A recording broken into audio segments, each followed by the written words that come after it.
अस्सलाम वालेकुम, कोमल्स किचन में खुशामदीद कहती हूँ। मैं हूँ सुमेरा और आज हम बना रहे हैं नमकीन गोश्त। सबसे पहले हम ऑयल डालेंगे जो कि हमारे पास आधी प्याली है।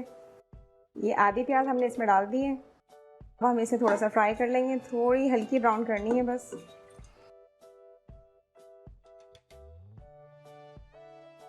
ये प्याज जो है लाइट ब्राउन हो गई है। अब इसमें हम बीफ डाल देंगे जो कि हमारे पास 1.5 kg है।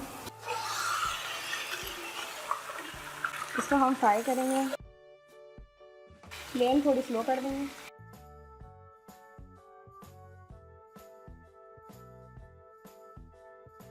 जब ये अपना कलर चेंज कर ले तो हम इसमें 1.5 टीस्पून लहसुन और 1.5 टीस्पून अदरक डालेंगे। इसको हमें हाई फ्लेम पे रखना है अभी। अब इसको हमने लहसुन अदरक डाल के थोड़ा सा भून लिया था। अब उसके बाद हम इसमें 1 टेबलस्पून नमक डालेंगे और आप अपने टेस्ट के हिसाब से भी डाल सकते हैं, कोई ज़रूरी नहीं है। इसको हम दोबारा से मिक्स कर लेंगे और इसको और थोड़ा सा अच्छी तरह से भून लेंगे। अब इसमें हम साबुत धनिया और ज़ीरा थोड़ा सा भून के क्रश कर लेंगे, ये ऐड कर दें इसमें। कुटा हुआ धनिया और ज़ीरे से इसमें खुशबू बहुत अच्छी होती है। जब ये थोड़ा सा भुन जाए उसके बाद हम काली मिर्च भून के और इसे भी क्रश करके डाल देंगे। ये भी 1.5 टेबलस्पून है और इसको फिर अच्छी तरह से आप मिक्स कर लें। ये हमारा बहुत अच्छी तरीके से भुन गया है।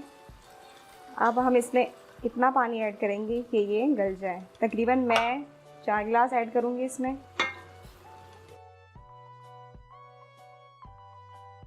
4 गिलास कम लगे तो इसमें हम 1 गिलास और ऐड कर देंगे, जैसे कि मैं 1 गिलास मैंने एक्स्ट्रा और ऐड कर दिया है।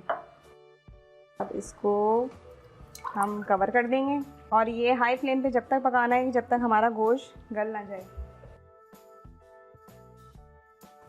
तकरीबन 15 से 20 मिनट अभी इसको हो गए हैं। अभी ये पूरी तरीके से नहीं गला है, अभी इसमें थोड़ी सी गलना बाकी है। इसको जैसे ही ये गल जाएगा उसके बाद हम इनको तेज़ करके पानी खुश कर लेंगे।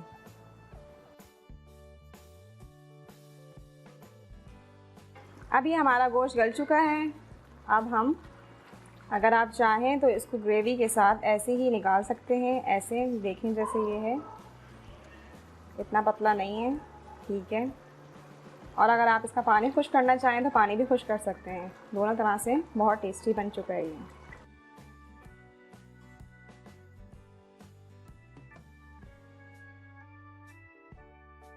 हमारा पानी खुश्क हो चुका है और ऑयल सेपरेट होने लग गया है। अब ये देखिए, अब हम इसको डिश आउट कर लेंगे।